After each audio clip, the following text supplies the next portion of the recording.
निम्न सूत्र द्वारा दी जाती है।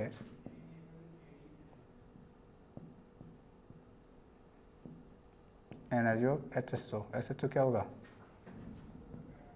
EV is equal to E plus 1/2 H nu, V plus 1/2 H nu, ये होता है। इसी को आप दूसरा और भी रूप में लिख सकते हो। H न्यू को आपने क्या लिखा, ये आंसर आएगा जूल में, किस में आएगा, जूल में, ठीक है भाई। और इसको क्या लिख सकते हो, सेंटीमीटर यूनिट्स में। अगर आप इसको लिखना है, अगर आपको सेंटीमीटर यूनिट्स में लिखना है तो आप लिख सकते हो EV is equal to V plus 1/2 omega bar OSC, और ये फॉर्मूला किस में आ जाएगा आपका, सेंटीमीटर इनवर्स में फॉर्मूला आपका आ जाएगा, ठीक है। ये फॉर्मूला किस में आ जाएगा, सेंटीमीटर इनवर्स में आ जाएगा। तो ध्यान रखना, H न्यू की जगह क्या लिख सकते हैं अपन, ओमेगा बार OSC भी लिख सकते हैं। मैंने बता दिया OSC का मतलब क्या है, ओसिलेशन, ओसिलेशन दोलन आवृत्ति है, ठीक है। ओमेगा बार OSC का मतलब क्या है, दोलन आवृत्ति। न्यू को अपन ओमेगा लिख रहे हैं, ठीक है, ये आवृत्ति को रिप्रेजेंट करता है। तो जो मन में आए आप उसमें आंसर निकाल सकते हो, सेंटीमीटर इनवर्स में निकाल सकते हो, जूल में। अगर जूल में निकालोगे तो H न्यू लिखना है, सेंटीमीटर इनवर्स में निकालोगे तो क्या लिखोगे, अरे देखो रे, H न्यू क्या लिख सकते हो आप, H न्यू को क्या लिख सकते हो, HC लैम्डा लिख सकते हो, क्या C लैम्डा लिख सकते हो, ठीक है। और इसको HC न्यू बार लिख सकते हो आप, 1 लैम्डा क्या लिख सकते हो, SC न्यू बार। तो इस पूरे को मिला के क्या लिख दिया, ओमेगा बार OSC लिख दिया, पूरे को मिला के लिख दिया ओमेगा बार OSC अपन ने लिख दिया। इसकी यूनिट होती है जूल सेकेंड, ठीक है। C की क्या होती है, C क्या होती है, सेंटीमीटर पर सेकेंड, और न्यू बार क्या होता है, सेंटीमीटर इनवर्स। देखो सेंटीमीटर इनवर्स से सेंटीमीटर मरा, सेकंड से पर सेकंड मरा, क्या बचा, जूल। देखो ये जूल में आ गया ना, आ गया ना जूल में, जब मैंने इसको खोल के लिखा तो जूल में आ गया। ऐसे ही अगर आप ऐसा कुछ नहीं करोगे तो ये वापस, दोनों मतलब एक ही है, दोनों का, दोनों का मतलब क्या है, सेम ही है, ठीक है। तो ध्यान रखना, आप कंफ्यूज मत हो जाना यहाँ पे, ये सेंटीमीटर इनवर्स में, वो किसमें, जूल में है, ठीक है। ओके चलो ठीक है, वेरी गुड। यहाँ कौन क्या है, यहाँ पे जो V है वो क्या है, वाइब्रेशनल क्वांटम नंबर। कौन है, वाइब्रेशनल क्वांटम नंबर।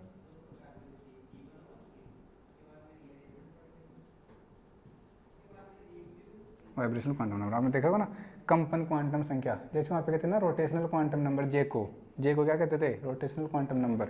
यहाँ पे वी को क्या कर रहे हैं, वाइब्रेशनल क्वांटम नंबर, ठीक है।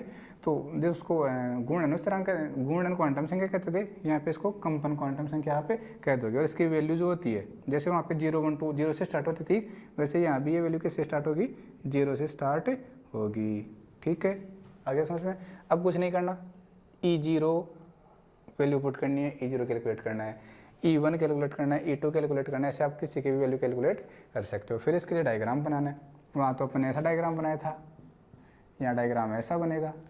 फिर यहाँ पे 3 बैंड और पढ़ते हैं अपन, मैं आपको इंट्रोडक्शन देता हूँ, वैसे वो हायर क्लासेज में पढ़ते हैं, लेकिन उन बैंड का मैं आपको इंट्रोडक्शन देता हूँ। एक तो होता है फंडामेंटल बैंड, एक होता है हॉट बैंड, और एक होता है ओवरटोन बैंड। अभी बता देता हूँ क्या होते हैं। फिलहाल आप ये लिख लो कि V क्या है आपका, वाइब्रेशनल क्वांटम नंबर है, और V की वैल्यू ध्यान रखना कितने, कहाँ से स्टार्ट होगी, 0 से स्टार्ट होगी, 0, 1, 2, 3। वहाँ पे भी J की वैल्यू कहाँ से स्टार्ट हो रही थी, 0 से स्टार्ट हो रही थी। अब एक पढ़ेंगे यहाँ पे 0 पॉइंट एनर्जी, पढ़ा था ना पीछे 0 पॉइंट एनर्जी। 0 पॉइंट एनर्जी क्या कहते थे, the ground state energy is known as, the ground state energy is known as 0 point energy. निम्नतम अवस्था की जो ऊर्जा होती है ना, निम्नतम अवस्था की जो ऊर्जा होती है उसी को क्या कहते हैं, शून्य बिंदु ऊर्जा अपन कहते हैं, ठीक है ना, वेरी गुड। तो एक बार आप इतना लिख लो। अब अपन कैलकुलेट कर लेते हैं, एक को अपन कैलकुलेट कर लेते हैं। देखो भाई, सबसे पहले अपने कैलकुलेट किया E0 कैलकुलेट किया। इसका मतलब क्या हुआ, V की वैल्यू कितनी पुट करी आपने, V की वैल्यू कितनी पुट करी, 0 पुट करी है, ठीक है। तो क्या आया, E0 इज इक्वल टू, बोलो क्या आएगा, 0 प्लस 1/2 H न्यू, ठीक है। सीधा सीधा बता रहा हूँ, डायरेक्ट एक करके बता रहा हूँ, कितना आएगा बोलो, E0 is equal to ½ H nu, ठीक है। Similarly E1 is equal to, बोलो क्या होगा, V की वैल्यू क्या पुट करोगे 1, 1 + 1/2 3/2 हो जाएगा। अब डायरेक्ट लिख रहा हूँ भाई 3/2 h न्यू। अब कन्फ्यूज मत हो जाना, इसको ऐसे लिख सकते हो 1/2 omega bar OSC, 3/2 omega bar OSC भी इसको लिख सकते हो। E2 की वैल्यू क्या होगी, E2 की V की वैल्यू 2 पुट करोगे, 2 और आधा, 2 और आधा, ढाई, ढाई को 5/2 लिखते हो 5/2, तो ये हो जाएगा आपका 5/2 h न्यू। अब मुझे पता आप कर सकते हो। E3 को क्या लिखोगे, E3 को 3 + 1/2 7/2 हो जाएगा क्या, वेरी गुड, 7/2 h न्यू। ऐसे आप कर सकते हो, बहुत कर सकते हो, कर लोगे। अब ग्राफ बनाते हैं अपन इसका। इसका जो ग्राफ बनता है वो कुछ ऐसा बनता है भाई, ध्यान रखना, ग्राफ कुछ ऐसा बनता है। देखो ये एनर्जी लेवल्स मैं बना रहा हूँ, और जो एनर्जी लेवल्स हैं वो सारे इक्वली स्पेस्ड हैं, ध्यान रखना भाई, सारे कैसे हैं, इक्वली स्पेस्ड हैं, उनके बीच की जो डिस्टेंस है वो बिल्कुल सेम है। क्यों है वो भी मैं रीज़न बताऊंगा आपको। यहाँ पे आपने रखा V = 0, V = 1, V = 2, ऐसे आपने इधर इनको नंबरिंग कर दी, ठीक है, ओके। अब बताओ जब V की वैल्यू 0 आपने पुट करी तो एनर्जी कितनी आ गई, E0 कितनी आई, देखो E0 कितनी आ गई आपके पास, ½ h न्यू आ गई क्या, बहुत बढ़िया। आगे कितनी आई, E1 कितनी आ गई, 3/2 h न्यू। E2 कितनी आई, 5/2 h न्यू। E3 कितनी आई, 7/2 h न्यू। बोलो E4 कितनी आ गई, 9/2 h न्यू। E5 कितनी आ गई, 11/2 h न्यू। और E6 कितनी आ गई, 13/2 h न्यू। आया समझ में। अब ध्यान से देखो कि आप कोई भी दो एनर्जी लेवल्स हैं उनके बीच का डिफरेंस निकाल लो। 3/2 - 1/2 कितना आएगा, ओनली 1 आएगा। 5/2 - 3/2 कितना आएगा, ओनली 1 आएगा। आगे h न्यू है ही, तो जब आप कोई सिगप देख लो इन दोनों का निकालो, 13/2 - 11/2 1 आ रहा है। तो जब आप डिफरेंस कैलकुलेट करते हो तो वो कितना आ रहा है, 1 h न्यू।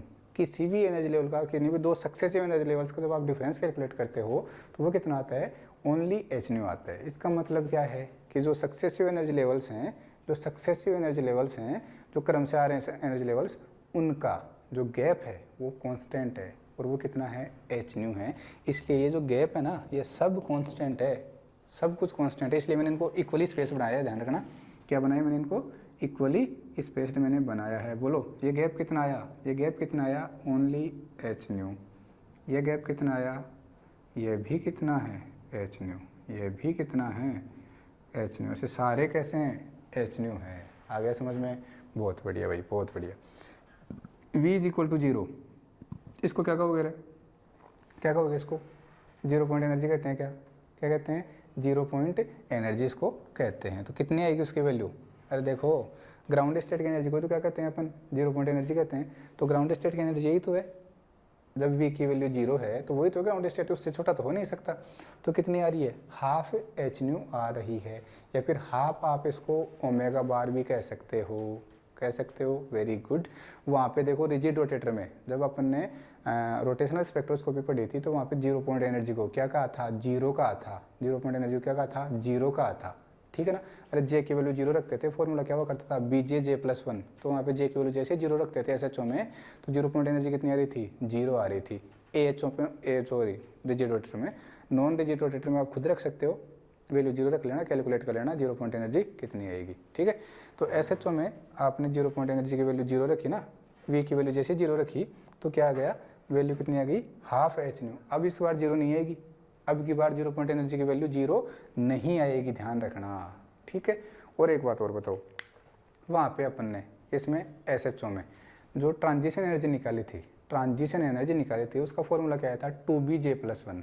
कितना आया था, 2BJ+1। अरे हमने कहा था ना, जैसे J+1 ये जो एनर्जी लेवल्स हैं इनके बीच का डिफरेंस कितना आ रहा है, 2BJ+1 आ रहा है। क्या कहता है कैलकुलेट, यहाँ देखो V से V+1 कितना आ रहा है डिफरेंस, h न्यू। V इस यहाँ से V1 से V1 देखो यहाँ चले जाओ, कितना आ रहा है, h न्यू। तो यहाँ पे सारा ही गैप, सारा ही जो ट्रांजिशन एनर्जी है वो कितनी आएगी, ओनली एच न्यू ही आएगी। या तो एच न्यू कह सकते हो या फिर ओमेगा बार ओ एस सी कह सकते हो। बहुत ईजी है, समझ में आ गया ना। ठीक है, बना लो इसको, बना लो फटाफट से बना लो। ये ग्राफ बनाया गया आपका एनर्जी, ये जो ग्राफ है आपका एनर्जी एंड बॉन्ड डिस्टेंस के बीच में बनाया गया है। किसके बीच में, बॉन्ड डिस्टेंस के बीच में, बंद दूरी के बीच में ये ग्राफ बनाया गया है। इधर ऊर्जा और इधर बंद दूरी, इन दोनों के बीच में ये ग्राफ आपका बनाया गया है। समझ में आ गया, बहुत बढ़िया। उतार लो, फिर अपन 0 पॉइंट एनर्जी कैलकुलेट करते हैं। इसके लिए सिलेक्शन रूल आपको पता है ही, delta V is equal to +-1, delta V is equal to +-1 +-2 +-3, 3 होंगे। मैंने बताया था ना आपको, फंडामेंटल बैंड, ओवरटोन बैंड अभी पढ़ेंगे, फिलहाल आप इसको देखो, देख लो। हेडिंग डाल दो 0 पॉइंट एनर्जी, हेडिंग लगा दो 0 पॉइंट एनर्जी, शून्य बिंदु ऊर्जा। 0 पॉइंट एनर्जी, शून्य बिंदु ऊर्जा। ठीक है भाई, देख लो 0 पॉइंट एनर्जी, शून्य बिंदु ऊर्जा। शॉर्ट में किसे रिप्रेजेंट करते हैं, ZP, से अपन इसको रिप्रेजेंट करते हैं। ठीक है, वेरी गुड। देखो क्या क्या कहते हो, the ground state energy, the ground state energy is known as 0 point energy. For SHO बोलो, for ground state V is equal to क्या होता है, 0 होता है। Then EV is equal to V+1/2 H nu, ये आपका फॉर्मूला हुआ करता था। क्योंकि V इज इक्वल टू 0, इसलिए E0 is equal to 0 + 1/2 H nu. तो बोलो कितना आ गया, E0 is equal to 1/2 H nu. ये क्या आ गया आपकी 0 पॉइंट एनर्जी। ध्यान रखना भाई, SHO के केस में 0 पॉइंट एनर्जी की वैल्यू 0 नहीं होगी, जबकि पीछे रिजिड रोटेटर के केस में 0 पॉइंट एनर्जी की वैल्यू 0 आ रही थी। तो ये जरूरी नहीं है, इट इज़ नॉट नेसेसरी कि 0 पॉइंट एनर्जी की वैल्यू ऑलवेज ही क्या हो, 0 हो। ये बिल्कुल भी ज़रूरी नहीं है। ठीक है, देख लो आपके सामने है। नॉन रिजिड रोटेटर का खुद कैलकुलेट करना, फॉर्मूला मैंने आपको बताया था, EJ is equal to BJ+1 minus का DJ स्क्वायर J+1 का स्क्वायर। वहाँ पे J की वैल्यू 0 पुट करोगे तो ओवरऑल आंसर कितना आएगा, 0 आएगा। फिर से कैलकुलेट आप करके देख लेना, फॉर्मूला आपके पास है। ठीक है, ये 0 पॉइंट एनर्जी होगी। अब क्या पढ़ने वाले हैं अपन, ट्रांजिशन एनर्जी। क्या पढ़ने वाले हैं, ट्रांजिशन एनर्जी, संक्रमण ऊर्जा को अपन पढ़ने वाले हैं। ठीक है, आप इसको और क्या लिख सकते हो, और आप इसको लिख सकते हो E0 is equal to 1/2 omega bar OSC, omega bar OSC भी इसको लिख सकते हो। ये किस में आएगा, सेंटीमीटर इनवर्स में। किस में आएगा, सेंटीमीटर इनवर्स में। ये किस में आ रहा है, जूल में। किस में आ रहा है, जूल में आ रहा है। ध्यान रखना भाई, ये आपका जूल में आ रहा है और वो किस में आ जाएगा, सेंटीमीटर इनवर्स में आपका आ जाएगा। ठीक है, हेडिंग डाल दो, हेडिंग डाल दो आप, ट्रांजिशन एनर्जी। ठीक है, ट्रांजिशन एनर्जी,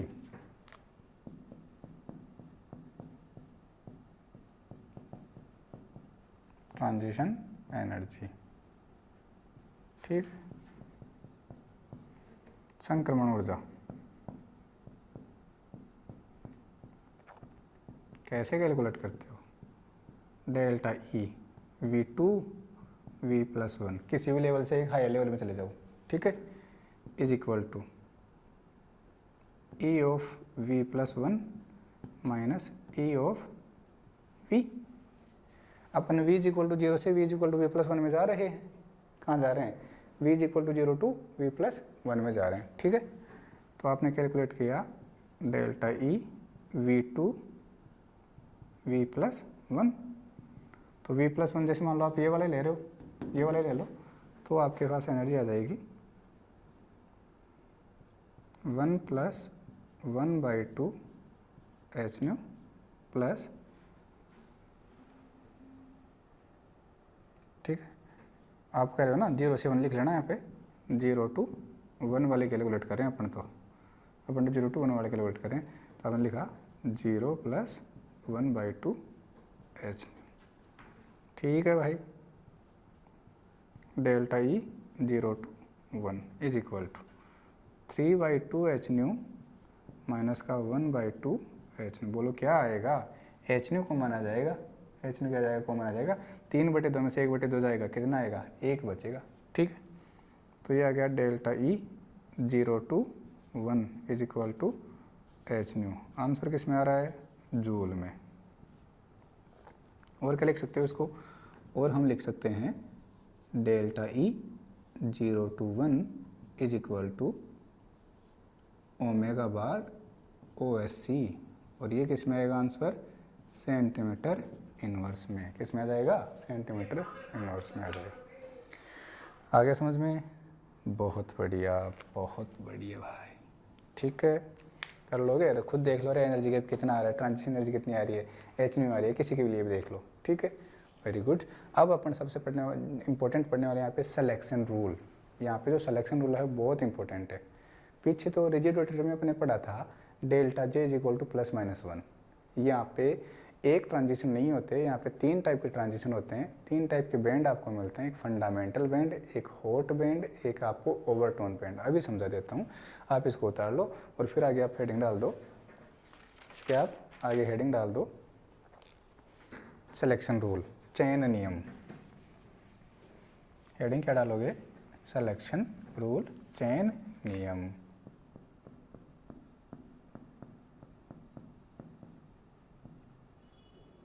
इंपॉर्टेंट लग रहा है ना भाई इसको,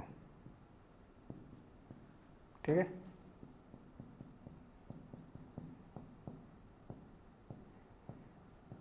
तो एक बार देखो आप, यहाँ पे जो सिलेक्शन रूल होते हैं वो 3 होते हैं। पहले इस चित्र को दोबारा से बना देता हूँ आपको ना।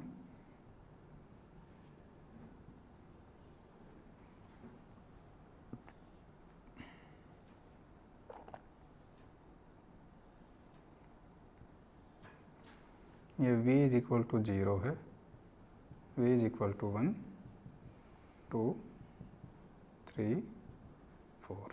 ठीक है, अगर आप 0 to 1 जाते हो, 0 to 1 आप ट्रांजिट कर रहे हो, तो इसको कहोगे आप फर्स्ट फंडामेंटल बैंड। ध्यान रखना भाई, अब चाहे आप इंग्लिश मीडियम के हो चाहे हिंदी मीडियम को, आपको फंडामेंटल बैंड इसको बोलना है। ठीक है ना, फर्स्ट फंडामेंटल बैंड। और ये जो ट्रांजिशन होते हैं ना, ये मोस्ट पॉपुलेटेड होते हैं। कैसे होते हैं, मोस्ट पॉपुलेटेड होते हैं, बहुत ज़्यादा मात्रा में होते हैं। इजीली ज़रा सी एनर्जी से ही इलेक्ट्रॉन जो है वो 0 एनर्जी लेवल से फर्स्ट एनर्जी लेवल में आराम से एक्साइटेड स्टेट में चले जाते हैं, इजीली चले जाते हैं। ठीक है, अगर आप 1 से 2 में जा रहे हो, तो उसको आप कहोगे सेकंड फंडामेंटल बैंड। क्या कहोगे, सेकंड फंडामेंटल बैंड आप उसको कहोगे। ध्यान रखना, अगर आप 0 से 2 में जा रहे हो, ध्यान रखना भाई, डायरेक्ट 0 से 2 में जा रहे हो तो उसको कहते हैं हॉट बैंड। क्या कहते हो, हॉट बैंड। ध्यान रखना, ये इंपॉर्टेंट है। क्या बोलते हो उसको, हॉट बैंड।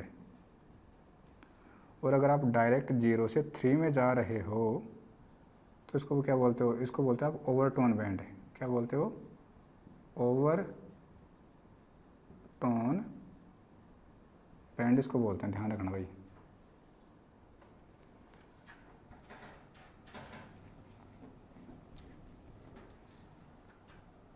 इसको क्या बोला जाता है, ओवरटोन बैंड कहा जाता है इसको। ध्यान रखना। तो आप चेन नियम सिलेक्शन रूल क्या कहोगे, delta V is equal to +-1। बोलो किसके लिए होगा, फंडामेंटल बैंड के लिए। एक बार देख लो, फिर और भी आके 2-3 बातें और बताता हूँ। Delta J V is equal to +-1 किसके लिए होगा, किसके लिए रहा आपका, ये रहा। बोलो क्या है आपका, फंडामेंटल बैंड है। ये वाला भी देखो 1 से 2, कौन सा डिफरेंस कितना आ रहा है, 1 आ रहा है, तो ये भी कौन सा है, फंडामेंटल बैंड है। ठीक है, ऐसे ही delta V is equal to plus minus 2, 0 से 2 में देखो रे, 0 से 2 में देखो कौन जा रहा है, क्या बोल रहे हो उसको, हॉट बैंड कह रहे हो, क्या बोल रहे हो उसको, हॉट बैंड बोल रहे हो उसको, हॉट बैंड। ठीक है, और delta V is equal to plus minus 3 अगर आ जाता है तो उसको क्या बोलते हो आप, OT, OT, overtone band, overtone band आप उसको बोलते हो। और जो ओवरटोन बैंड होता है ना, ये मल्टीपल ऑफ फंडामेंटल बैंड होता है, मल्टीपल ऑफ फंडामेंटल बैंड। समझ में आ गया क्या, देखो रे 0 से 3 में जा रहे हो, 0 से 3 में जा रहे हो, तो आपको ये नहीं लग रहा क्या कि यहाँ पे 3 फंडामेंटल बैंड है, 0 से 1 फर्स्ट फंडामेंटल बैंड, 1 से 2 सेकंड फंडामेंटल बैंड एंड 2 से 3 थर्ड फंडामेंटल बैंड। तो ये जो ओवरटोन बैंड होता है ना, ये क्या होता है, मल्टीपल ऑफ फंडामेंटल बैंड, बहुत सारे फंडामेंटल बैंड का मल्टीपल होता है क्या, ओवरटोन बैंड। नाम याद रखने हैं, फंडामेंटल बैंड, हॉट बैंड और आपका क्या, ओवरटोन बैंड। जो ओवरटोन बैंड होते हैं वो क्या होते हैं, मल्टीपल ऑफ फंडामेंटल बैंड होते हैं। जब आप इन 3 फंडामेंटल बैंड को 0 से 1, 1 से 2 और 2 से 3, इन तीनों फंडामेंटल को आपस में मल्टीप्लाई करोगे तो आपको एक ओवरटोन बैंड मिल जाएगा, अप्रोक्स वैल्यू मिल जाएगी, तीनों वैल्यू अप्रोक्स आपको मिल जाएगी, इसको बोलते हैं। आगे समझ में, तो इस फोटो को भी आप साइड में बना लेना, ये सिलेक्शन रूल आपको पता होने चाहिए। ठीक है, वेरी गुड, ठीक है भाई, ठीक है, ठीक है। चलो एक लाइन और लिख लो, एक लाइन लिख लो, बाकी आप इनको चाहो तो AHO में लिख लेना सिलेक्शन रूल्स को। ठीक है, ध्यान रखना कौन से जो ट्रांजिशन होते हैं फंडामेंटल वाला, ये तो कहाँ से होगा, फंडामेंटल बैंड का ट्रांजिशन कहाँ से होगा, 0 to 1 होगा, हॉट बैंड का कहाँ से होगा, 0 to 2 होगा, और ओवरटोन बैंड कहाँ मिलेगा आपको, 0 to 3 मिलेगा। ठीक है, but for fundamental band delta V is equal to plus minus 1। ठीक है, ऐसा कहना। ठीक है, चलो लिख लिया, बहुत बढ़िया, लिख लिया, वेरी गुड। ठीक है, जनरली आप SHO जो होता है ना, SHO, उसमें जनरली एक ही पढ़ते हैं, अपन फंडामेंटल बैंड भी पढ़ते हैं। ठीक है, इनको आप कहाँ भी पढ़ सकते हो, सेम इन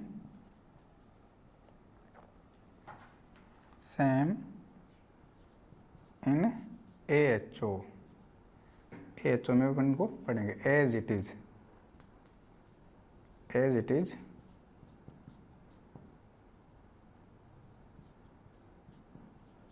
AHO में अपन को एज इट इज पढ़ेंगे। आप चाहो तो कह सकते हो फॉर SHO, कोई दिक्कत मुझे नहीं है, delta V is equal to plus minus 1, कोई दिक्कत नहीं है।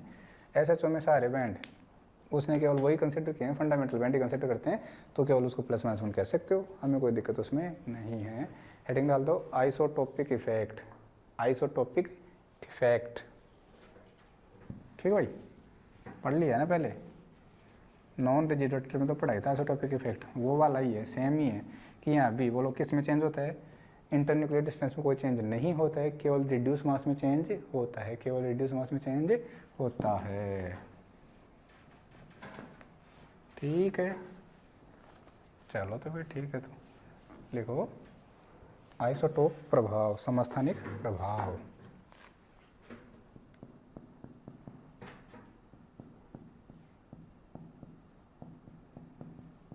आइसोटोपिक इफेक्ट, समस्थानिक प्रभाव।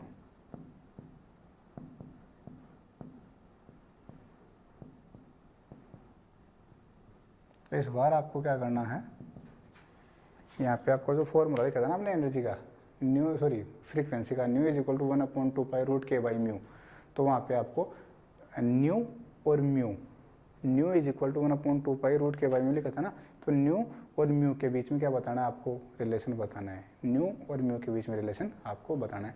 New of HCl upon nu of DCl is equal to mu of DCl और म्यू ऑफ HCl, बस खत्म, बस खत्म। तो एक बार इसकी थ्योरी लिख लो, फिर वो चीज़ मैं आपको लिखवा देता हूँ। लिख लो। लिखना क्या है, कुछ नहीं लिखना, आपने पढ़ रखा है nu is equal to 1/2 pi root के बाई म्यू। ये पढ़ रखा है क्या? ये आपने पढ़ रखा है। और आपने ये भी पढ़ रखा है कि अगर मैं इसको 1/2 पाई सी कह देता हूँ, ठीक है, ये तो हर्ज में आएगा, तो ये क्या आ जाएगा के बाई म्यू, और ये किस में जाएगा सेंटीमीटर इनवर्स में आ जाएगा। ठीक है, और अब इसको अपन न्यू बार कह सकते हैं, क्योंकि न्यू बार की यूनिटी क्या होती है, सेंटीमीटर इनवर्स होती है। न्यू बार की यूनिटी क्या होती है, सेंटीमीटर इनवर्स होती है। अगर ये न्यू बार आ गया तो हम इसको ऐसे भी कह सकते हैं omega bar over C, omega bar over C is equal to 1/2 pi C root के बाई म्यू। अपने को तो सीधा सीधा मतलब है इस ओमेगा बार से या न्यू बार से और म्यू से, इन दोनों से अपने को मतलब है। तो आप लिख सकते हो nu bar of HCl is equal to, यहाँ से देखो क्या कहा आपने, आपने कहा जो न्यू बार है वो इनवर्सली प्रोपोर्शनल किसके, रूट म्यू के, ये तो कहा। या फिर आप कह सकते हो जो ओमेगा बार है वो भी इनवर्सली प्रोपोर्शनल किसके, रूट ऑफ म्यू के। ठीक है, तो देखो ये क्या आ गया, is equal to omega bar, omega R of HCl is equal to 1/रूट mu of HCl, equation 1। Similarly आपने क्या किया आइसोटोपिक रिएक्ट में, तो HCl था उसमें हाइड्रोजन को रिप्लेस कर दिया किससे, ड्यूटेरियम से। हाइड्रोजन को रिप्लेस कर दिया किससे, ड्यूटेरियम से। क्या बना दिया इसको, DCl आपने बना दिया, ये आइसोटोप हुई। ठीक है, सिमिलरली आपने क्या किया, nu bar of DCl is equal to omega bar of DCl is equal to 1/रूट mu of DCl, equation number 2। ठीक है, इक्वेशन 1 ओवर इक्वेशन 2 डिवाइड कर दो। केवल रिड्यूस मास चेंज होने वाला भाई, केवल क्या चेंज होने वाला है, रिड्यूस मास चेंज होने वाला है, म्यू चेंज होने वाला है, और कुछ भी चेंज यहाँ पे नहीं होगा। ठीक है, तो करो nu bar of HCl is equal to nu bar of DCl is equal to omega bar of HCl over omega bar of DCl is equal to root mu of DCl over root mu of HCl। समझ में आ गया। 14 इसके power 1 लिख सकते हो, 14 लिख सकते हो 1। म्यू क्या है यहाँ पे, रिड्यूस मास। फॉर्मूला क्या होता है इसका, m1 m2 over m1 plus m2 formula होता है। 14 लिख सकते हो। दोबारा से बता देता हूँ, म्यू ऑफ HCl क्या होता है, mass of hydrogen into mass of chlorine over mass of hydrogen plus mass of chlorine. Similarly mu of DCl क्या होगा, mass of deuterium into mass of chlorine over mass of deuterium plus mass of chlorine. ठीक है, ठीक है भाई, okay, ठीक है, very good. अब इसके बारे में लिख लो, 1-2 लाइन लिखना है तो, नहीं तो मत लिख लो। अर्थात समस्थानिकों के प्रतिस्थापन से, अर्थात समस्थानिकों के प्रतिस्थापन से, समस्थानिकों के प्रतिस्थापन से अणु के सम्मानित द्रव्यमान, अणु के सम्मानित द्रव्यमान म्यू में परिवर्तन होता है। अणु के सम्मानित द्रव्यमान म्यू में परिवर्तन हो जाता है, जिससे अवशोषण की आवृत्ति प्रभावित होती है, जिससे अवशोषण की आवृत्ति प्रभावित होती है। ठीक है भाई, ओके, ये आपका SHO खत्म होता है। अब अपन पढ़ने जा रहे हैं AHO। ठीक है, क्या पढ़ने जा रहे हैं, AHO। SHO खत्म अब पढ़ने जा रहे हैं AHO। ठीक है, फिर एक साथ कॉन्क्लूजन कर लेंगे दोनों का। ठीक है, वेरी गुड। तो अब आप पढ़ने जा रहे हो AHO। क्या पढ़ने जा